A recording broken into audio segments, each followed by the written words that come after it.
ለሌሎች አራያ መሆን ነው ያለብን የሰላም ተምሳሌት የፍቅር ተምሳሌት የሚሳደቡንን በመስደብ አይደለም የሚተናኮሉንን በመተናኮል አይደለም ዲናችን የሚያዘን ይሄ ነው ስለዚህ መልካም መጥፎ ነገርን በመልካም ادفع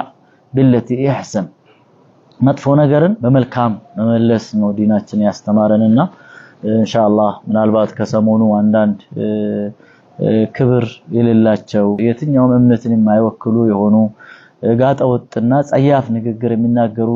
የተለያዩ ሶሻል ሚዲያ ላይ የሚሰራጩ ነገሮችን ያያየን ያለነው በሚሄድበት አግባብ ስርዓት ባለው መልኩ የሚመለከቱ አካል መጅሊስን ጨምሮ የህግ አስከባሪ አካላትን ጨምሮ ይሄዱበት ያለ ጉዳይ ስለሆነ በመንገዳችን ላይ ምንም አይነት ነገር ያንን የሚያንጸባርቅ ነገር ሳናደርግ ሻዓኢር الاسلام የሆነውን ነገርን እስላም አዳብን እስላም መገለጫዎችን ማሳየት መቻል አለብን ባረከላሁ ፊኩም